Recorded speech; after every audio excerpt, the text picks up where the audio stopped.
Hi, welcome back to Joe Blogs. This video is the next in a series looking at the financial implications of Russia's invasion of Ukraine. And in today's episode, I want to talk to you about Russian inflation, what's going on with regards to the commodity markets, and the Russian car industry. One of the problems with regards to monitoring exactly what the impact of all of the sanctions are on the Russian economy is that we're now receiving very limited information from Russia. They've cut back on all of the data that they're prepared to release to the West because they claim that it exposes them to potential more sanctions. They don't want to be giving information that can be used against them. That's the theory.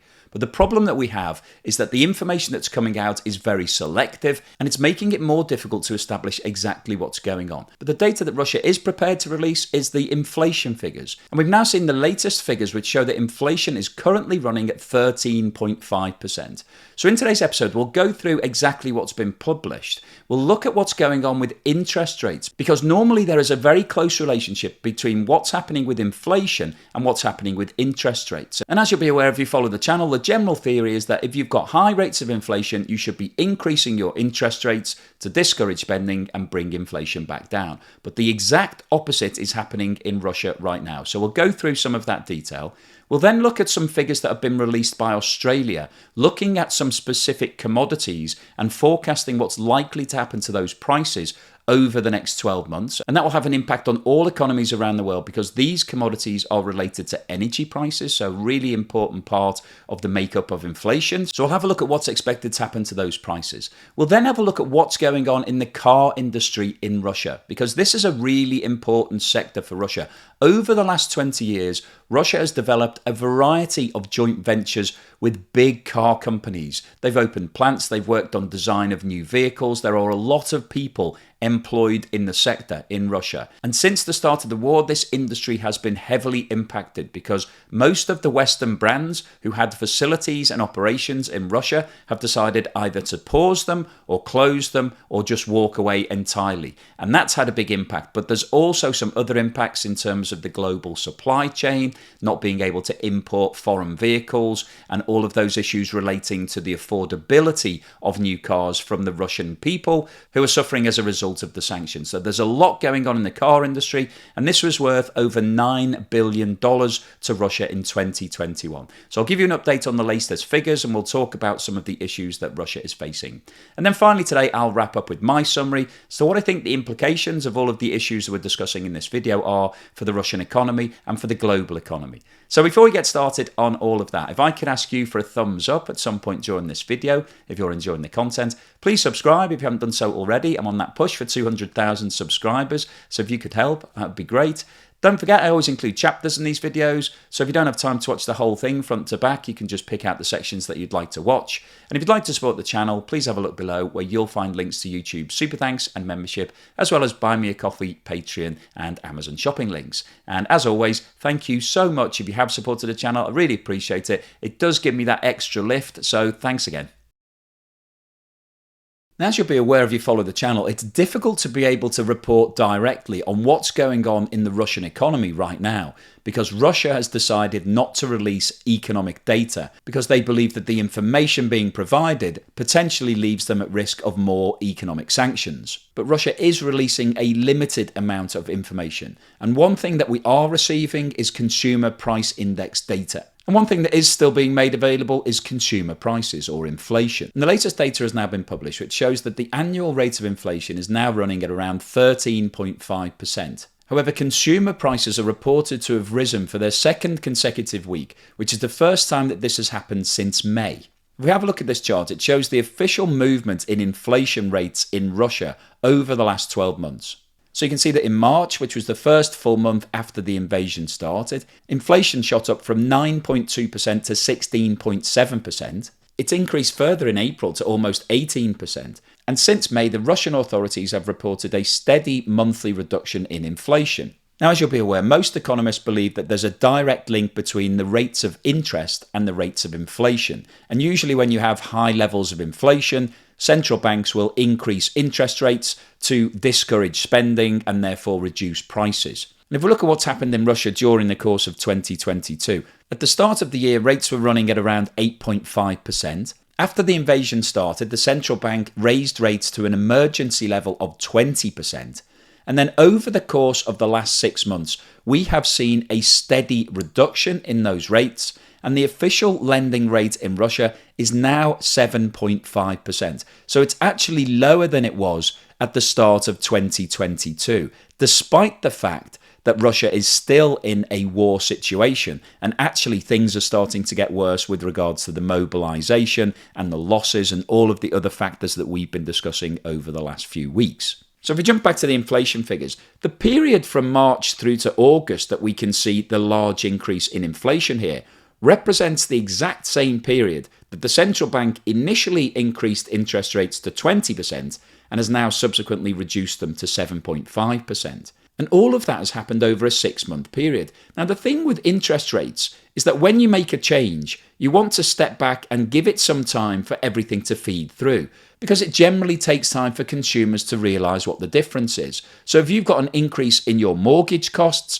you only see that at the end of the month when your mortgage is charged, and then you realise that you've got less money. And then if the interest rates are increased again, then it hits you again a month later. And so it takes time for people to change their spending patterns. What we've seen happening in Russia is chaotic. Interest rates are increased from 8% to 20%, and then subsequently reduced back down to 7.5%. So in reality, it's very difficult for Russian consumers to actually know what's going on, because by the time you've got one statement telling you that your mortgage interest has changed from 8% to 20%, it's then back down to another level. So I don't actually think what's going on right now in Russia is having a direct impact on inflation, because consumers are all over the place. They genuinely will not know what their mortgage payments are from one month to the next, because they've been moving so rapidly.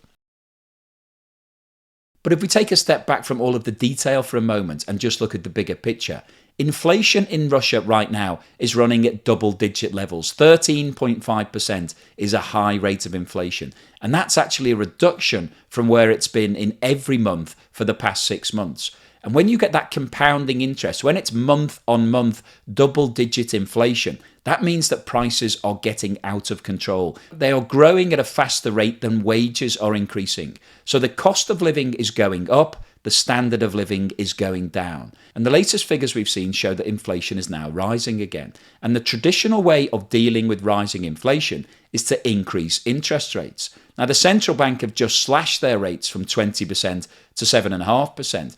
But what are they going to do next? If they follow traditional economic theory, they should start increasing rates again. But this just shows that what's going on in the economy in Russia is completely chaotic right now. They can't reduce rates from 20% down to 7.5% and then put them back up to 10%, because consumers will be very confused and nobody will know what's going on. And it shows that there's no consistent policy, and they don't seem to have an end game as to what they're trying to achieve. Reducing interest rates dramatically over the past few months should lead to an increase in spending, which would potentially lead to an increase in inflation. That's exactly what we've seen in Turkey over the last 12 months. Turkey's been reducing its interest rates, and as a direct result of that, inflation is now well above 80%. So, as I said at the start of this piece, we're not actually getting a lot of detailed information through from Russia. We're getting bits and pieces here and there and having to piece together exactly what's going on. But when you look at what's happening with regards to the interest rates in the country and inflation, the words and pictures don't really match. A massive reduction in interest rates should lead to higher inflation. We're seeing reducing inflation, albeit it's leveled off at the moment. And then when you factor in all of the economic sanctions that have been applied against Russia, the cost of imports has risen because they've got a limited number of markets where they're able to buy products from, and so they're having to pay more for those imports. And that's not really reflected in the figures that we've seen. I would have expected to see inflation rising at much higher levels in Russia right now because of what's going on in the economy. So it tells me that prices are either being subsidized centrally by the government to keep them at lower levels, or these figures are not 100% accurate. The automotive industry in Russia has been heavily impacted by the sanctions applied by the West. Russia does have a variety of its own brands, with the most famous being Lada. But over the last 20 years or so, the industry has really grown through a series of joint ventures. A lot of the multinational car companies saw Russia as an attractive market, both for sales and also to set up facilities. And prior to the invasion of Ukraine, a number of big players had production lines in operation. Following the announcement of the invasion on the 24th of February, all of the Western car brands suspended their operations in Russia, and many of them have subsequently pulled out entirely. This has had a triple whammy impact on the Russian car industry. Firstly, the number of cars that Russia is producing has fallen dramatically because these plants have all been closed or suspended. Secondly, the Russian industry is unable to source essential parts and equipment for the completion of new cars. The automotive industry is a true global supplier, and specialist parts and equipment are produced in plants all over the world and shipped backwards and forwards. And the imposition of the sanctions has meant that Russia has been unable to get a lot of those vital parts, and therefore it hasn't been able to complete the production of the cars that are still operating. Because if you're unable to get your specialist brakes, or your steering wheel, or your chassis, then that means that you can't complete the build. It's a very difficult and complex operation to be able to replace a specialist part. And the third major impact on the industry is that the importation of all cars from the West has now stopped. And that's meant that dealerships in Russia that were focused on overseas brands are no longer able to source any of those cars and therefore have no business. This chart shows the automotive sales volume in 2021 and 2022. The 21 figures are in grey and the 22 figures are in blue. Now, if we start off by looking at January and February, you can see that the sales figures in both months in 2022 were actually below the 2021 levels. And this was as a direct result to the problems that were being experienced in the automotive sector as a result of the COVID pandemic. The closure of a lot of factories all around the world led to a shortage of microchips. And as we've discussed before on the channel, microchips today are used in a variety of different industries, so they are in hot demand. And as the volume of microchips that were available reduced, this had a really negative impact on the car industry. And a lot of car manufacturers were unable to actually complete the production of their vehicles because they couldn't get hold of one or two essential chips. So this shows how sensitive the manufacturing process can be. If you're missing one single component, that can stop you from completing that car and therefore not being able to sell any of those vehicles. So at the start of 2022, the industry was already on the back foot because of this ongoing shortage of microchips.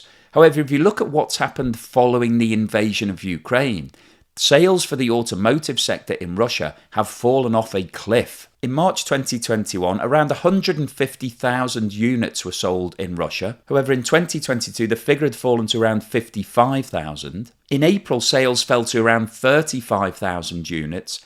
And in May, it was down to around 25,000, which represented a year-on-year fall of around 80% in sales volumes. Now, you can see that in June, July, August, and September, there has been a gradual increase. However, the figures for September are around 60% lower than they were for 2021. And this industry is an important contributor to the economy of Russia. In 2021, total sales came in at more than $9 billion, and it's estimated that for 2022, that figure could be as low as $4 billion. So at face value, it looks like a $5 billion hit to the Russian economy. But the actual situation is significantly worse than that, because hundreds of thousands of people were employed in this sector. Their livelihoods, their income, their wealth was entirely dependent on this sector. Now, when a lot of the overseas manufacturers such as Ford, General Motors, Renault decided to close all of their plants, that meant that all of these people's jobs were suddenly at risk. Now, the Russian state has nationalized some of these enterprises, but the problem that they've got is it's not as straightforward as just re-employing all of the staff and carrying on building these brands. Firstly, the overseas brands won't allow you to use their mark anymore, so you're going to have to change the cars that are coming off of the production lines.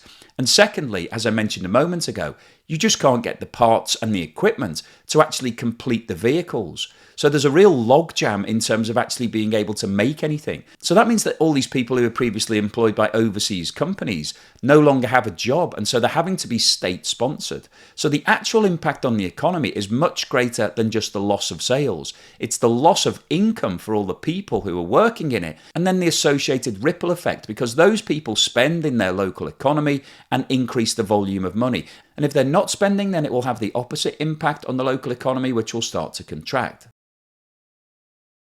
And in terms of what are the most popular car brands in Russia right now, well, this is really down to the choice of what's actually available. If we look at this list, it shows the top selling cars for September 2022. And you can see that right at the top of the list is the Russian brand Lada, which currently has a 44% share of all cars being sold. Hyundai is the second most popular brand with 8.3%. Russian brand Gaz has a similar percentage. The Chinese brand Haval has around 7.3%. Kia, which is South Korean, has around 7.1% share. The Russian brand UAZ holds around 5.4%, and Chinese brand Geely has a similar figure. So you may not be familiar with many of these brands. They're not household names. They're not big sellers outside of Russia and China. But from Russia's perspective, this is what life looks like in the new world. The Western sanctions that are applying against the Russian economy mean that they're no longer able to access a lot of the household familiar brands, such as BMW and Ford and General Motors and Daimler. So they're now predominantly going to have to focus on Russian and Chinese cars. And from the economic perspective, it's likely that that will have a damaging impact on the Russian economy because there isn't massive global demand for the export of Russian cars. And one of the other really important factors here is that car manufacturing is a really high fixed cost business. It costs a lot of money to set up the plants, to do all the design work, to get everything in place. And in order to make a profit, you need to sell large volumes of those vehicles. That's how the car manufacturing industry works. So the problem that Russia has is they're going to need to hit really big volumes of all of their car companies in order to make profit. And because their markets are now much more limited, it's going to be more difficult. And they will struggle to be able to maximize their profits in China because China is a cost-sensitive market. And if they're wanting to buy premium brands, it's unlikely that it will be Russian imports. It's more likely to be German and American cars that will attract the premium.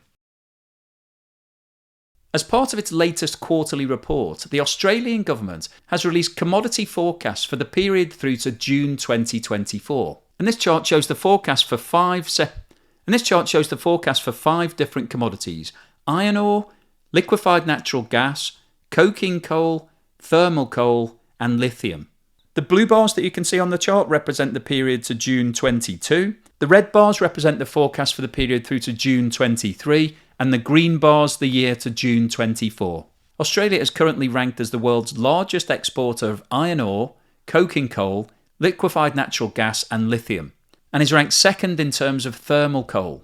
The report has taken into account all of the sanctions that have been applied against Russia and expects that exports of crude oil, coal and liquefied natural gas will become stranded as a result of the sanctions, and this will drive up global prices. Iron ore is Australia's top resources export, but the government expects revenue to drop in 2023 and to fall further in 2024, even though volumes are expected to rise. And this will be as a direct result of a softening in the property market in China, which has been a big driver of demand for iron ore, and that demand has been pushing up global prices historically. As that demand starts to fall, we will see global prices for iron ore starting to come back down. And the forecast revenues for coking coal, which are also expected to fall in 23 and 24, are linked directly to the reduction in iron prices, as a lot of it is used in heavy industry. So the forecast increase in revenues in Australia for LNG in 2023 are a result of an increase in demand and also an increase in global prices. And a similar situation is expected for thermal coal, which is used in power stations around the world. So it will be an alternative to gas. Now, one of the most interesting findings from this report is that as a result of the energy crisis that's currently gripping the world, the Australian government is expecting a huge increase in a drive towards renewable energy and batteries. And lithium is an important component in many of those batteries. So it sees a big increase in demand and a big increase in price for lithium. So the overall summary from these forecasts is that for the next 12 months, we're expecting to see increases in prices in liquefied natural gas, thermal coal, and lithium, all of which are really important to the energy sector globally. Prices are forecast to come down for iron ore and coking coal as a direct result of the contraction of the property sector in China, which has been fueling demand for those products globally. So the key takeaway here is that unfortunately for the next 12 months or so, it's likely that we will see prices of critical commodities remaining high all around the world. And of course, that's bad news for global inflation, which is already running at record levels in a lot of countries today. And that inflation is likely to persist even if we see increases in interest rates, because the demand and supply for these products is global. So what's the summary and conclusion today? Well, I wanted to post this video for a number of reasons, but what's going on with regards to Russian inflation is really quite puzzling, because as we've discussed many times before, if you've got high rates of inflation, then the way to tackle that is to increase your interest rates. And what we saw at the start of this war was entirely in line with that theory. Inflation in February was 9.2%, and it jumped to 16.7% in March. And in direct response to that, the Russian central bank increased interest rates from 8.5% to 20%. So that was a really aggressive way of trying to tackle the massive spike in inflation. Now, inflation actually increased in April, but that's not unexpected because, as I mentioned earlier in the video, it takes time for an interest rate change to feed through. People need to find out what their new mortgage payments are, they work out their budget, they work out that they need to cut back on spending. And over the following few months, we saw inflation starting to come back down gradually. So it was coming back down by around 1% per month. So the strategy was working in terms of increase interest rates, everybody has to reduce their spending, and inflation comes back down.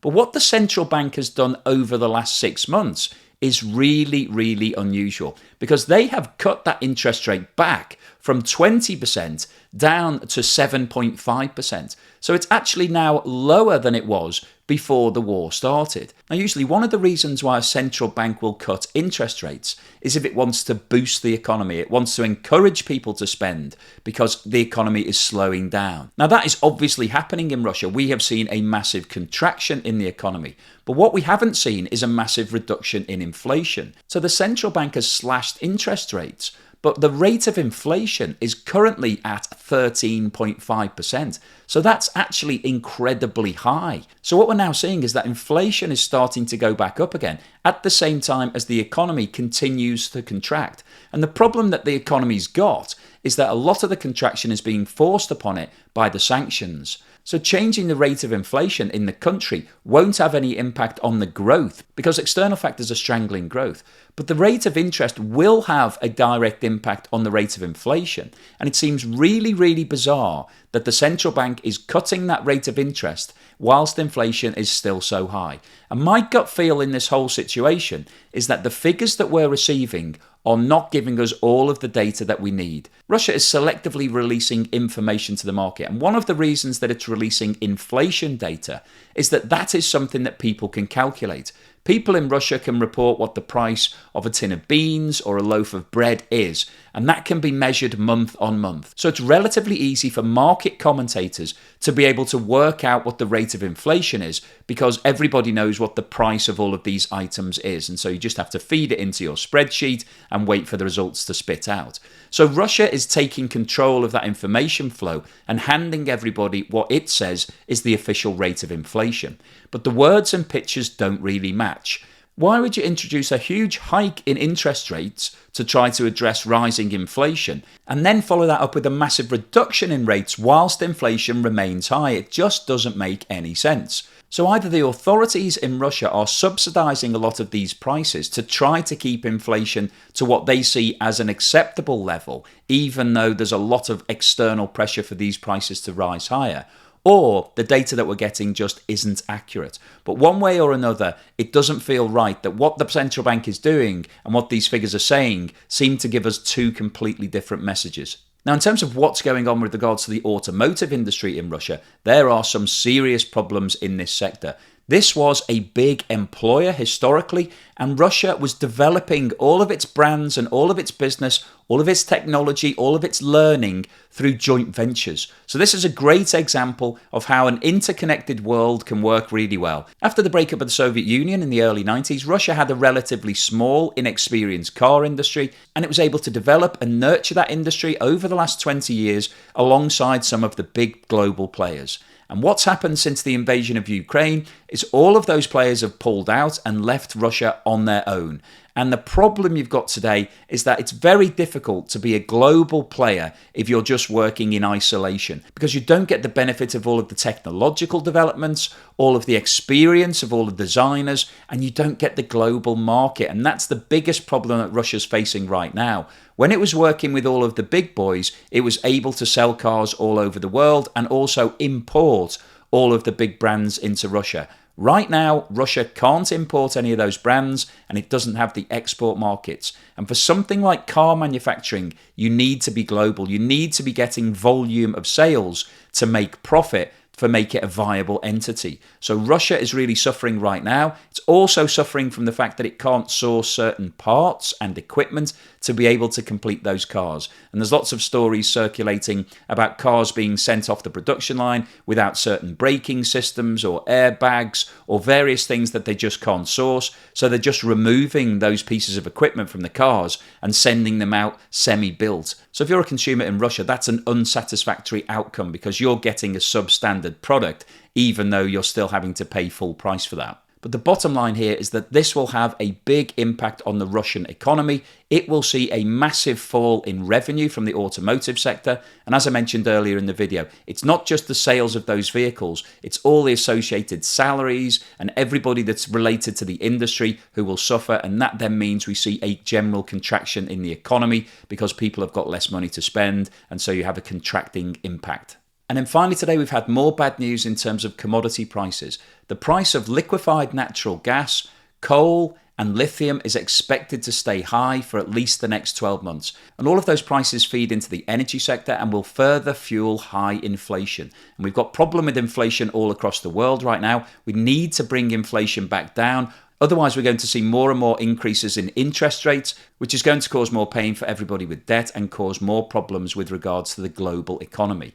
So the fact that commodity prices are staying high is good if you're a producer of commodities. So from an Australian point of view, it's a benefit because they can sell more at a higher price. But for everybody else, for all of us consumers, it's bad news because those high prices will need to be passed on by the users of those commodities. Those users are the energy companies, so therefore our energy bills will continue to stay high, and that means less money for us, less disposable income, and higher cost of living. So hopefully you've enjoyed today's video, you found it interesting, informative, and thought-provoking. If you've liked what I've said, then please give me a thumbs up, and don't forget to subscribe if you haven't done so already.